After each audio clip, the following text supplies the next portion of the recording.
What's up, dude? What up, bro? You ran 2.5 hours yesterday? I ran 2.5 effing hours yesterday without stopping. That is incredible. I have two emotions about that. The first is envy that you have 2.5 hours to spend running. Okay. And the second is I would never do that. That sounds miserable. There's no way I can count. That's the last thing on the list I would ever want to do, but I'm so proud of you. It's incredible. Good for you, man. I did not want to do it. Fantastic. No? Of course not. But I was really dumb. I like doing hard things. So I one day on a whim was like, I should do a damn marathon. And I'm like, all right, it's not whatever. And now it's getting really close. And I'm learning that the training for this thing is a bitch. Yeah. So like in October is when I really first started like kind of deciding like I should probably run like more. Right. I don't know why. Because I hate running and I'm like, I should figure it out. So in October, I couldn't do 3 miles without like wanting to die. Right. And yeah, yesterday was I hired a guy. So like maybe a month ago, I hired a guy that was referred to me to like give me specific things to do every day to get ready instead of me just winging it. Because I was prepping, but it was zero intention. So I hired the guy. So now every day I wake up and I have a little app and he tells me exactly what to do. So 2 days ago, I see a 1 hour run one day. And then he put 2 days in. So then he put the 1 hour run. I was like, all right, pretty normal day. And then the next day he said 2.5 hours. I was like, oh, this just got real. So I had like 36 hours to mentally prep for not stopping. That was my only goal. I didn't try to go fast. I didn't try to beat any. I just wanted to not stop. Right. And it was cold. And I couldn't wrap my head around doing it on a treadmill. I just can't. I couldn't imagine. That's not running, bro. No. That's not running. So I went and it was like Maddox. Funny enough, I was trying to prep the day. And I'm like in the morning, I had to I had to pick Maddox up from a sleepover. And then I was supposed to pick him up at like 12. And then he had baseball at 2, which takes us to like 4. And I'm like, dude, I'm going to be running until like 7, 8. It's going to be dark. So I picked Maddox up. I'm stressed out about when to get it done. I pick him up from his buddy's house. And the second he gets in the car, a switch flips. And he like starts fake being sick because he doesn't want to go to baseball. And I'm like, I want to lose my mind because it drives me nuts I'm like, dude, every time you have baseball, you're sick with something. Like, this is getting annoying. Right. And he's like, yeah, but. So in my head, I'm like, well, if I let him be sick, then I can get the run done early. So I'm like, talk to your mom, dude. I don't have the energy today to deal with you being sick. So I went at like maybe it's a very sickly child. 1 o'clock, 1:30.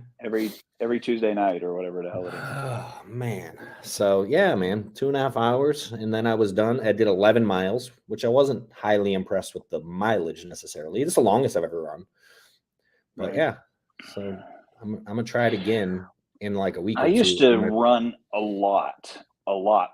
In the early 2000s, I ran a lot. Like I probably, but my issue was one day it occurred to me that's why I can't when I run like that, my muscle just falls off my body. Got it. Interesting. Yeah, I don't just know my what body, my metabolism just eats my muscle. And so that's why I quit doing it. you quit. My plan is Yeah. not to keep run. I don't really have a long-term running plan. I am kind of effing impressed with how quick my stamina is going up. Like, I'm shocked. I didn't think I could get to 11 miles as quick. Well, you're an incredible don't- athlete. I don't know what's next. I'm glad I have the hike thing next, because that's different. Like, prepping for that will be Right. different. Well, I think that's great that you're going straight from this into the hike. That should make that hike a lot better.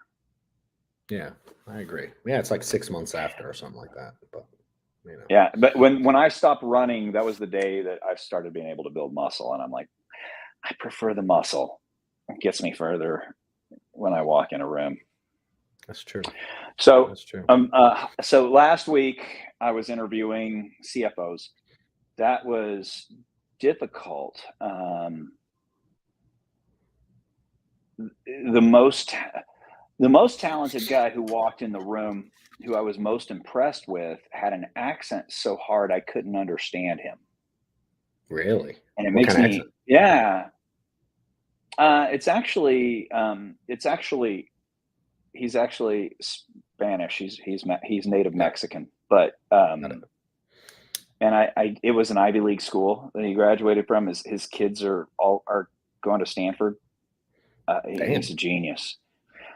But I don't hear well, right? And I'm not going to wear hearing aids, but I don't hear well because 10 years standing next to jet engines makes it hard to Yeah. hear. And so used to accents didn't bother me, but now it's just so hard for me to understand what he was saying. So there's him. I really, really like him. That's certainly not a no. We would have to spend a lot of time saying, I don't understand what you're saying. Clearly you understand me, but I'm not understanding you, which even Adelaide is British and I have a hard time understanding her. My social media manager, and brilliant, absolutely not brilliant in the British way because they use that word because something tastes good or anything. Yeah, they do. Oh, that flower is brilliant, but like in the American sense, like she's absolutely brilliant. But I'm constantly saying, I'm sorry, I don't understand what you're saying. So there's that guy. There was another dude. He was an older guy, and he was charming and cool. Already been down the path that I need to go down. Absolutely, like I was kind of infatuated with him. I had two issues with him though. The first was he did no research on us before he came, and I don't know why, but that bothered me. That bothers me too. Yeah, and then the other was he was just so cool and just handsome, like 6'5", buff, but older. And I said, hey, man, do you mind if I ask? I go, you act like you're 37 years old. Do you mind if I ask how old you are? And his answer was older than 37. And I thought that was a great answer for a salesperson. But for my CFO, and also, listen, he doesn't have to answer that at all. But it just made me I'm like, we have to have, this is something that you and I have to be best friends because we're going to become intimately involved, especially him intimately involved in me. Yeah. And it's an interview, so it's not like that means anything. But those were the two things that made me nervous. Had a younger guy, wasn't qualified at all, but man, did I love his personality. I'm not going to do it because, the things I need to get done are too big. But so that's what we did last week. So I think I'm down to those two guys. I might interview a couple more people. And then now I'm hiring a full-time front-end, back-end website developer. And I'm spending only like $20 a day on Indeed, but I'm getting 120 interview or resumes a day. So luckily, most of them are from out of state. So gone. Yeah. Right. And then the other thing is how do you sort through these? So, on Indeed, they've got the skill set test. Mm-hmm. Yep. So when I go through the 150 that I've gotten so far, and I put it in yesterday morning, and eliminate all of them that aren't local, because I want local. I want someone in my office looking at me in the eyes going, this is what I want to do. And then they do it, or them going, no, you need to do this, right? Because the websites that I have in my head are very complicated and very detailed, but very simple for the user, right? And then, so first get rid of those, and then go, okay, well, I'm only going to do the ones who made expert on that. And so many people don't even do it. So yeah, do you get rid of the ones that don't even fill it out, that don't even take the? I don't even read those if they don't even attempt it. Yeah, and I put in there, if you don't do this, we're not considering it. I do the same thing. So but so that narrowed me down to just like 20. So right now I'm sitting at 2. From 120, I'm down to 2. So at first I was reaching out to Adelaide saying, hey, I'm going to need help on this because I don't know what I'm looking at on these. And that's the real problem, right? I don't know what I'm looking at. Yeah. Where with a CFO, I'm like, listen, I don't know what you got to do, but here's where I got to get, and here's the things I need to get there. And then I need you to have already done that 2 or 3 times so that you know how to make it happen. Yeah.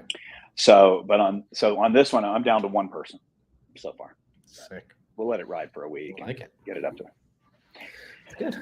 Yeah, it's exciting. That's exciting. Starting next week. Kind of a like techie helper kind of guy. Okay. And we're still going. I had 2 people interview for the like media type position. Videographer. One came and one it just wasn't a fit right off the rip. Right. And one we had come to the event, and the one that came to the event and said, is that the one that reached out to you and said, I want to come shoot for you? Yeah. No, that's the one that didn't make it. And the other guy I reached out to only because he walked up to, so about 1.5 years ago, he applied on Indeed, and then I must have researched stuff, and then saw me in the gym and walked up to me and was like, hey, are you John Wetmore? I'm like, yeah. And that normally doesn't happen in the gym. That happens like in the insurance world. You know what I mean? Like I don't get that. So I was like, yeah, like what? You know what I mean? Like, what's up? And he's like, yeah, I saw you were looking for video, da, da, da, da. And at the time, the person who was doing the interview, I don't know what happened. It just, I don't know. It didn't work out. And I thought of the guy. So I randomly was like, hey, you still looking? And just because he's local. And so, so we brought him in. My team liked him. But we'll see how his work did. He was not bad to be around for the day, filming. We're not 100% sure, but we're going to wait and kind of see his work, which I'll be honest. I'm weird, dude. He filmed Thursday night and Friday, and I haven't seen 1 clip yet.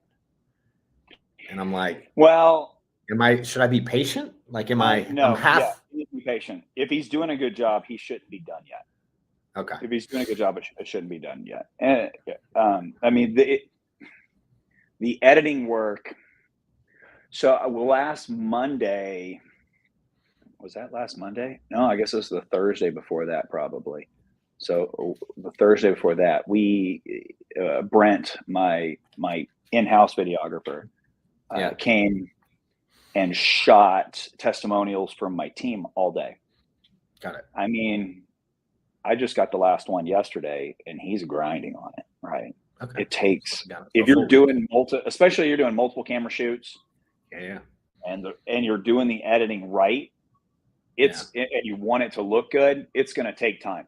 Now, if all you're wanting is, I don't know, the Alex Hormozy style, or probably even the stuff that you have now.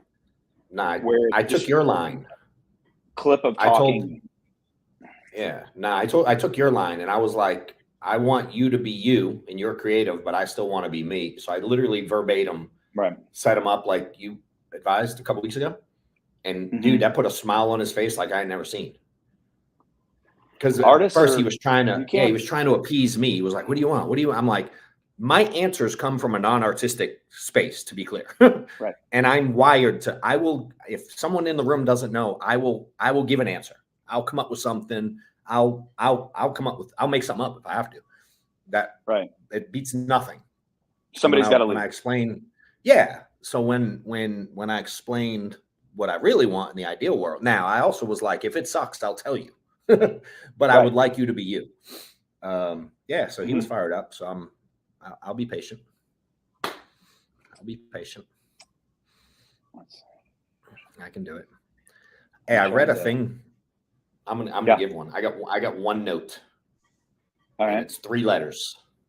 And normally we don't do this. I don't do this with notes. I know you usually have some. I have normally 0. And it just says PBD, who I know you're a fan of. And yeah, are you going? So I don't know on that yet. That's I am going what to I his was other looking at. thing. Yeah, I'm going to his other thing. I'll have to see when that one is. I forget the one I'm already signed up to. April. Yeah. I feel like April that's 22nd like at the kids' spring break or something. No, I'm going to a different one first. I already paid 15 grand for one that is probably in, I think it's in like August. Okay. Something like that. This is a renewal from last year. Okay. And it's the same CEO level, etc. Right. But I was listening to this interview he did. A buddy, Mark, sent to me. Almost want to find it. I'm going to find it now. My buddy Mark sent it to me to listen to, and he said something on it that has got me fucking in my head for 3 straight days, dude. And I have the same story about a video from him. Go ahead. Are you serious? Yeah. So have you heard of the School of Greatness podcast? This guy, Lewis Howes, I think is how you say it. I've never heard of him. He was really good. And just from the interview, it was implied that him and PB have done this a few times. It's called School of Greatness. And I don't know. It was really, anyway, he had him on there. And he says during one part of it, I don't even know the context, but the statement, he said, "You're not good enough yet to get to the next level." And then he goes into about like, you got to recreate yourself to get to where you want to get to. And dude, I've had this fucking "you're not good enough to get to the next level" ringing in my head for 3 straight days. And I'm like, You don't think you're good enough to get to the next level? Or you think... I mean, I don't know how to do what's next yet. That's for sure, because I've never done it. No. You know what I mean? It's got me in my head a little bit. I'm like, man, in one way I feel confident enough that I can, but in the same sentence, I feel like I understand what he's saying. Sure. I know I'm not good enough to get to the level that I'm going to, but I also know that I have enough friends and people who respect me to get it done and to get that knowledge. And the people who respect me have the people I need in front of me on speed dial and can get that done. I mean, I'm like, let's see. I'm in Scottsdale right now for Barrett Jackson. My 3 favorite days of the year. And then I'm in Austin on Monday. I'm with you on like Wednesday, Thursday, whatever day we can get that done. I'm on Vegas that weekend for the social media podcast hour, whatever that is, at the MGM. And then the week after that, I have a really big meeting. And then the weekend after that, I'm flying somewhere to spend the weekend with a brilliant friend of mine to get everything on a whiteboard and then onto paper. Man, we got and so it's like, no, I'm not that smart. I'm not good enough, but I am good enough. I'm as good as it's possible. And I think you're the same way. You're as good as it's possible to be at this particular moment. I think the real problem is we haven't been, our brain was too small. Our house was too small. Yeah. And it's like the rest of it's like every aspect of the universe, right? It's like Einstein, everything's relative.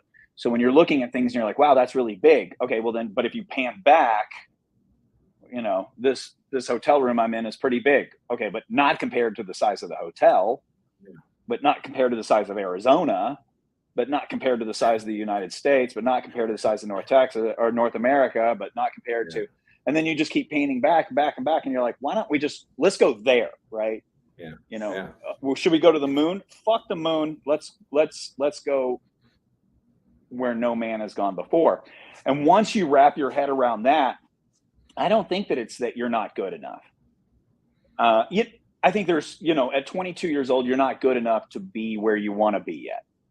Yeah. But at our age and with our experience, I don't think it's you're not good enough.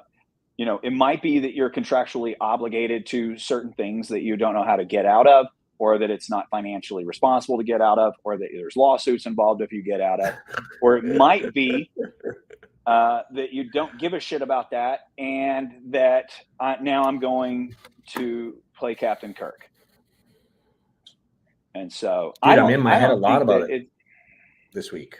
about not being good enough, or No, about like you're not where you want to be. What I'm 100% sure I'm not where I want to be. I have 100% confidence in that. What I'm kind of Once gotten you mad realize that, it will drive you freaking crazy. Yeah.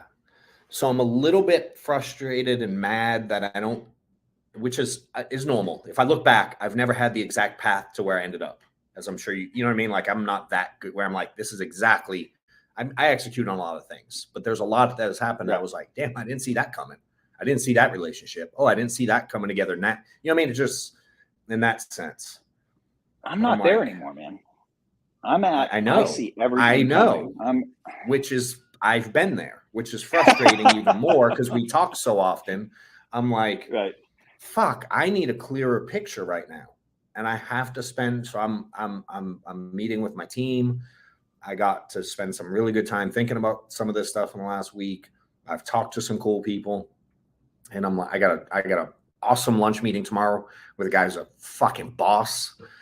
And I'm like, man, I'm on a mission to put pen to paper on some stuff. And it's, man. So that, but it hit me, dude. And I'm like, there's things, you know what? I'm like, I'm not good enough at managing a team big enough yet to get me where I'm going. I'm working on it.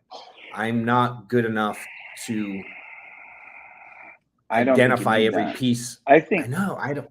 What do you mean? I think you're thinking, so this is where, so like, if you were to, honestly, I feel bad for people. I mean, I'm happy for them. So I'm probably not using the words right. So, I have friends. Well, I have a friend right here who has, 1,400 writing agents a week or whatever it is you got. I don't know. I'm not counting. Like, that's incredible. Yeah. But I think there's ways to accomplish the same thing, leveraging other brilliant people and giving and building something that has so many moving pieces. You're like, listen, all these people that I made these relationships with that I was able to help and they were able to help me, let's take care of them. Right. Yeah. And let's help them grow.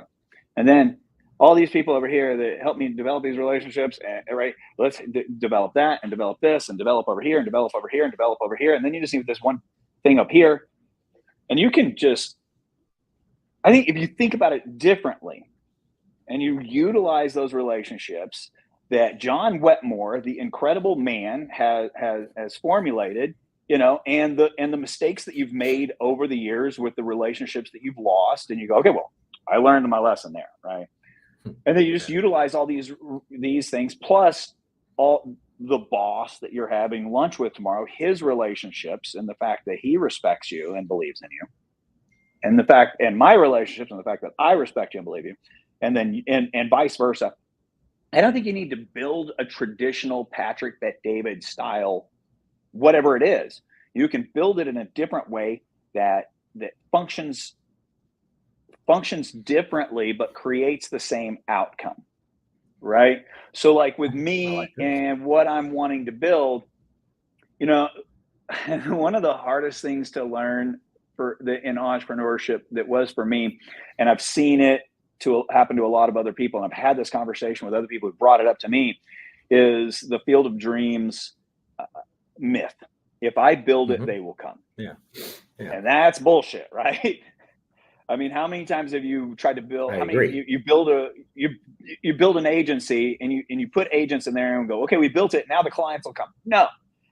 So my belief is, after having done this entrepreneur thing for 30 years, plus what I learned from when I was a child, is that if you flip that on its head and say, why don't I make them come and it will build? As long as you know how to lead people, as long as you've got the infrastructure in place. And that's what I'm doing with the healthy insurance dude. I will just make them come. We'll have the infrastructure in place and it will build. And I think that's a better model. And it's the same thing, but you're flipping everything on its head. And instead of trying to force water up a tube, it just rains. Yeah. And the tide comes up. That's like if you build it, they will come. As you start saying that, reminds me of like the people that get ready and never do anything. It feels the same. That's true. Yeah. You know what I mean? Well, like I've never looked at it in that light, but I feel what you're saying fully. And I'm much more what you're saying, where I'm like, fuck it, let's go. Let's do, and we'll kind of plug pieces as we go. The first company I ever built was a lawn care company, right? And so, and we've probably talked about it before, but basically it's the DSL days, flash websites. And I had an idea that if people went online and they would put their credit card in and you just show up and mow their yard.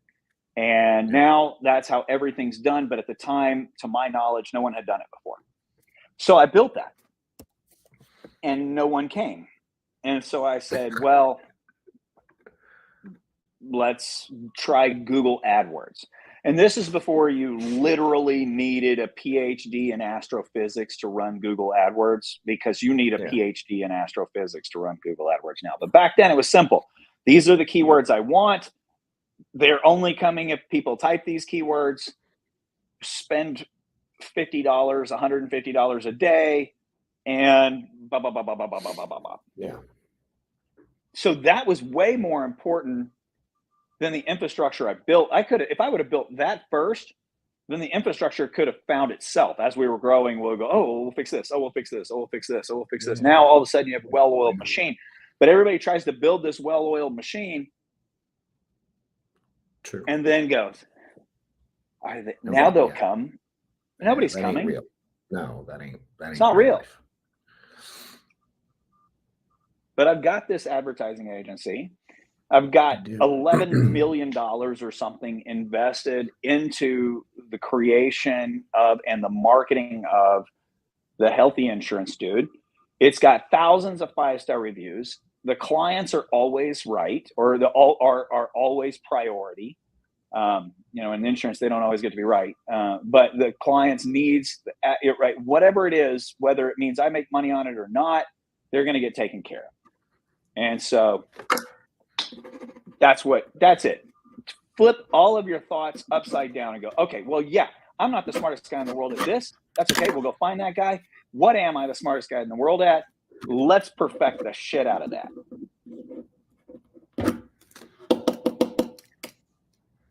Now, I'll tell you my Patrick Bet-David thing that I watched a video on that's been haunting me all week. And not haunting me, but like my 5 things, right? It takes 5 things to build a company: product, leadership, sales. Yep, there you go. Marketing and analytics. And I'm like, okay, well, I know I'm one of the greatest leaders I've ever met. I haven't always been. It was a lifelong thing. It was a journey that was my mother taught me needed to be my biggest priority in life. And so I know that for a fact. Have I always been? No. Have I made mistakes? Of course. Are there people out there who are disappointed in me? Absolutely. But where I am at 49 years old, I know you're going to have a hard time finding a better leader than me. Like, we're Lincoln level here, right? But what does that mean? Like, how do you define that? Like, how do I write down in a book what leadership is? And I watched this Patrick Bet-David video, and it was just him monologuing. And he was talking about love. And he wasn't talking about leadership, but he was talking about love. And he was talking about, there's 2 types of love that you might have for your wife, or your wife might have for you. You love her. You would never leave her. But do you admire her? Now, that's a different type of love. Yeah. Right. Your wife, in in the beginning, you were doing amazing things, and you're building this family, you're building your company, you're doing whatever it is, and she admires you. But over time, maybe you throttle back on all the things you're doing, and she still loves you and she ain't gonna leave you, but does she admire you? And I was like, Makes you know sense. what? That's what a leader is. That's the difference between leadership and management. Admiration. That Napoleon movie, I hated it. It was a great movie, but it just belittled who Napoleon was. Napoleon killed more people than most people except Genghis Khan. But the guy was a leader, I mean, that guy was locked away on an island and decided he was tired of being locked away on that island. There was a boat out there, a battleship whose only job was to make sure he didn't escape. So he gets in a rowboat, goes out to the boat, climbs up the side, goes inside, and basically says, "Listen, you guys can come with me or I'm going to kill every one of you," which obviously he can't kill every one of them. And they admired him so much. They were like, "We've been waiting. Come on." Right. And then they take that boat back to France, and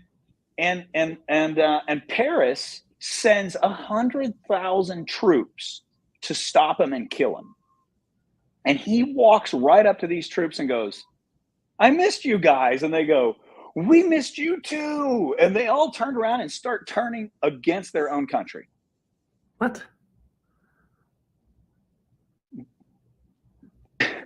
And the only reason he didn't take back over because Russia and England were like, no. So they sent 500,000 people to go stop his ass, and they did. But that is leadership.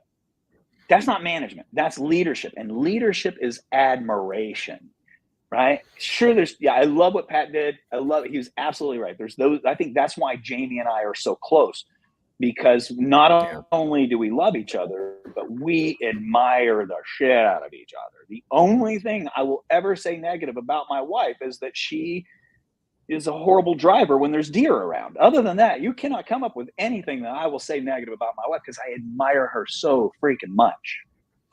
Yeah. But if you apply that to leadership, and that's what's been haunting me, not in a negative haunting way, but just always in there, oh my gosh, back to Matthew 7:7, seek and ye shall find. When you're looking for something, you'll find it, but you got to go actively looking. And, I had a phone call with Patrick, PBD's people this week. And I was like, well, before I get on this phone call, let me watch a couple of PBD videos. I haven't watched one in a couple of weeks. And that's what popped up. And man, I was like, bam, I seeked and I found. So guess what? So now are you going to try to be that how do you approach that in your leadership style now? How do you go out and try to make people admire you? You know what I mean? I don't try to make people admire me. I already do that. I'm in the trenches with you. Yeah. Right. Listen, does everyone who's ever come by admire me? Probably not. That's impossible. I'm not worried about that. Yeah. But do the people that work with me admire me? I believe with all my heart they do, because I admire them, right? Because I believe in them until they learn to believe in themselves. Yeah. But that's what leadership is. Do the people you manage admire you? And if they admire you, then I don't know why it keeps doing that shit. Dude, what's weird is you got the little thumbs up bubble earlier. Now I'm getting balloons. You got the balloons. Anyways, what is happening? So how does that affect how I do anything? It doesn't, because that's already what I do. That's already what I do. And honestly, there's upsides and downsides to everything. Your greatest strengths are your greatest weaknesses, right? The things that make people love John are the things that make people hate John. And the things that make people love John might be the things that make people hate John later. And I'll tell you that the people that are out there that have worked with me that left and then now despise me, well, it's because they admired me. And I said, well, man, I love you, but you stole from me. You're out of my life now. And so whenever you're kicked out of somebody's life that you admire, that's very hurtful. And so, but anyways, Yeah, it doesn't change the way I do anything. It just changes the way I define it, because up until this week, when I'm talking to people and I'm talking to them about leadership, I've never had a good answer. It's like I've read all these books and I've never heard a definition that I'm completely in love with. Do they admire you? I like that. It's interesting. I want to read. Have you ever read The 5 Levels of Leadership?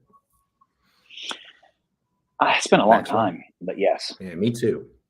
I'm curious how he defines that top level. It's called like pinnacle, but now I wonder, it makes me want to kind of read it and see that more. Like, I just always try to get better at that. You know what I mean? I feel like I'm always in the trenches and doing stuff, obviously at different levels. I mean, I'm not in there making phone calls like I once did necessarily, but it is an interesting dynamic. Yeah, correct. It is an interesting dynamic, dude, to watch people who go from disliking because you challenge them to liking you because you challenged them and it worked when they implemented things, to then disliking you because you challenged them more. And I have a lot of people. They usually send an email. I got it. Actually, I got an email yesterday. I have some emails, bro. I promise you. Yeah, I got an email from yesterday, a young lady who left 6 months ago and left with a storm. And that email was just like, thank you. I was in a bad head place. I took it out on you, and you were right, and my life is better because of the time that we spent there. Yeah. That was my reply. That's what it's about. But at our level, right? It's not. It's our level. Your job is to make the upper management admire you, right? Not the bottom level agent. Yeah. You got too many of those. But if you make that upper level agent admire you, or that upper level management admire you, that trickles down.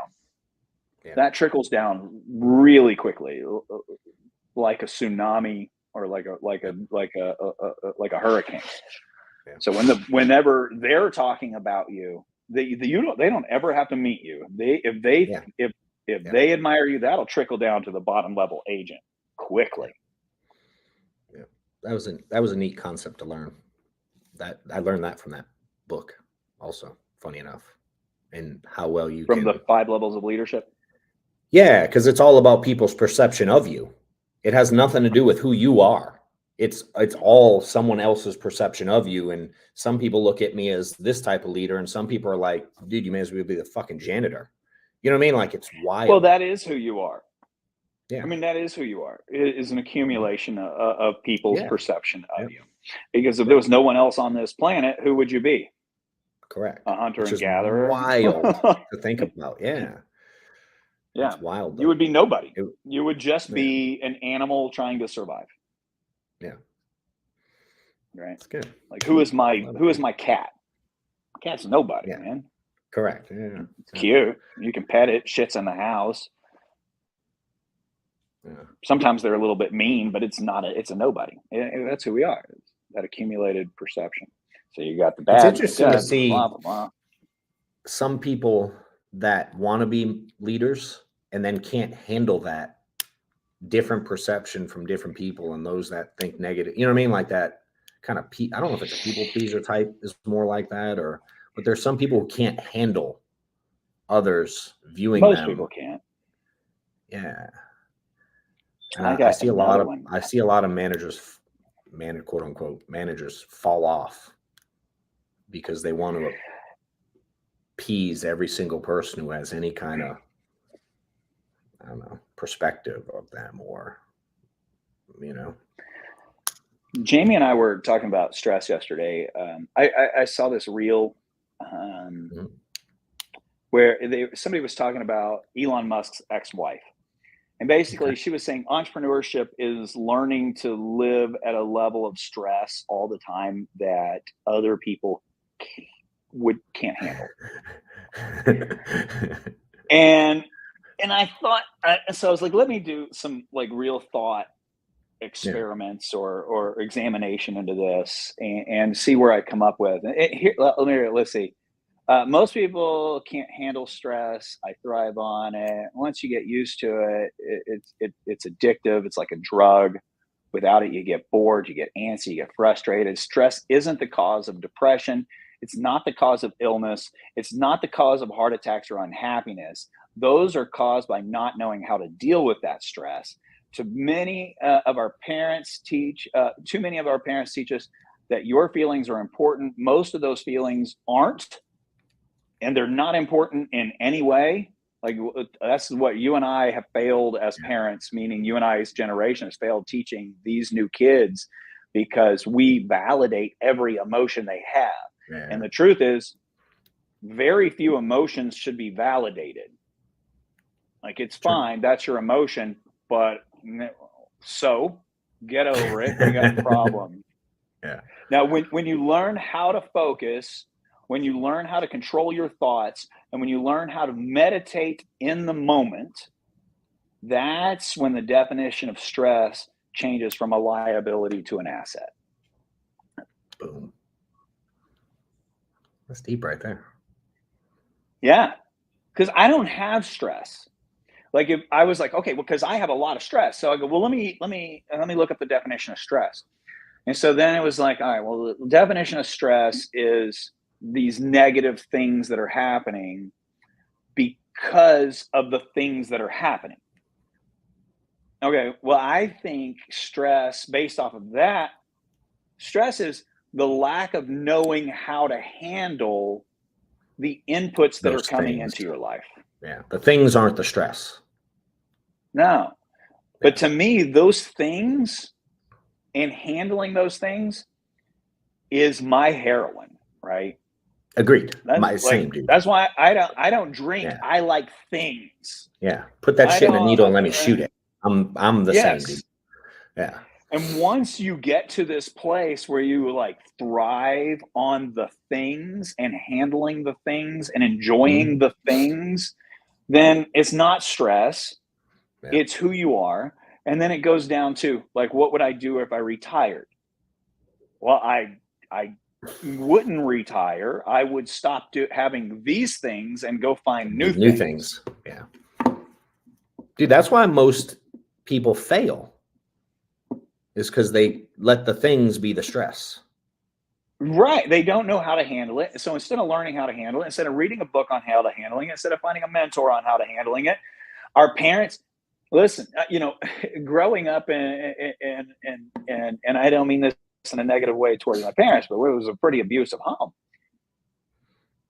I learned that when things come in, if you just chill, well, then, what I used that for back then was, okay, well, if you're a 38-year-old man and you can be this big of an asshole, and I chill because you're not emotionally immature, I can be this big of an asshole.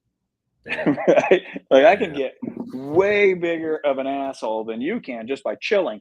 And then the years of growing up realizing that's not healthy, but it's the same skill set of all these things and negativity and all this other stuff are coming in.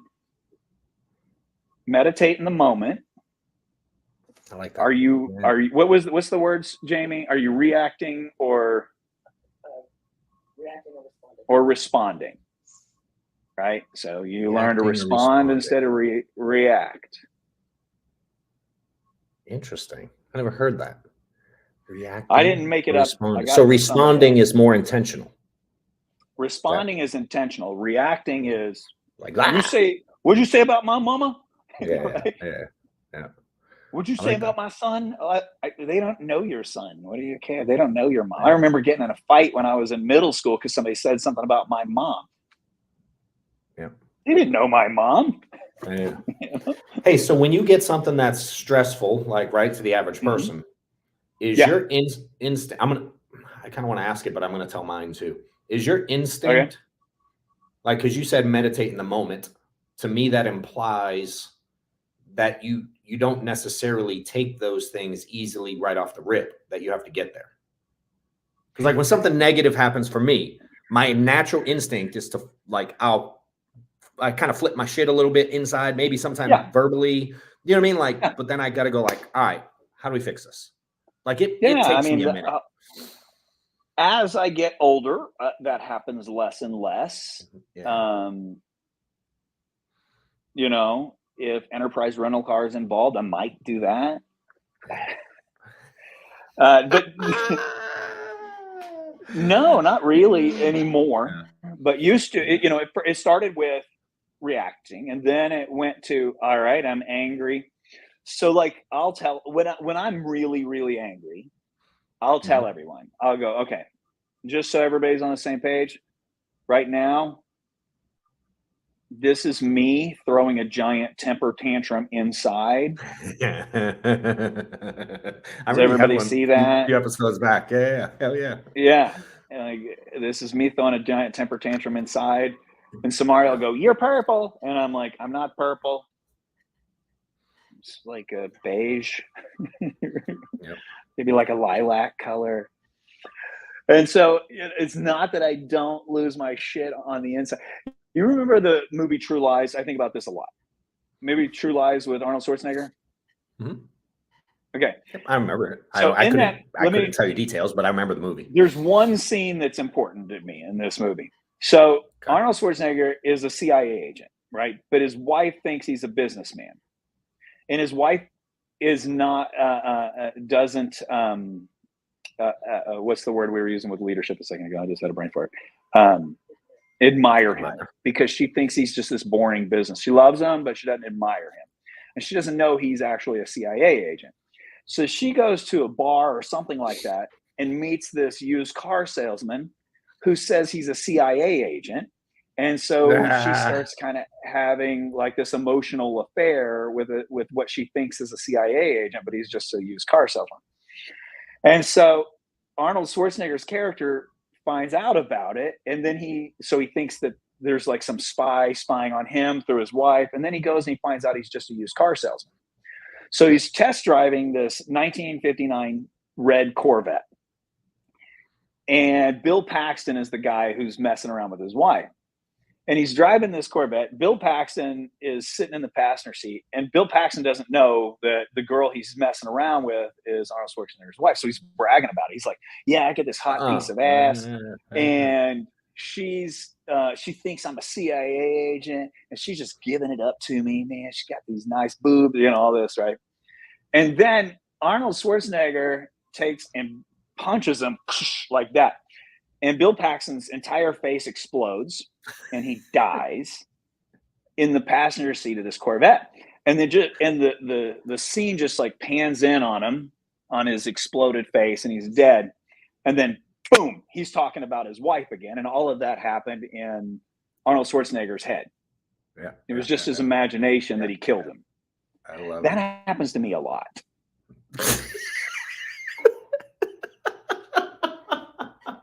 Dude, that was the best explanation of how I feel on a daily basis ever.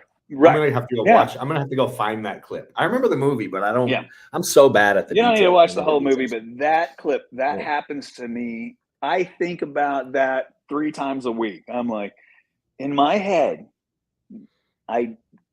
this guy's face just exploded in the passenger seat of a 59 Corvette.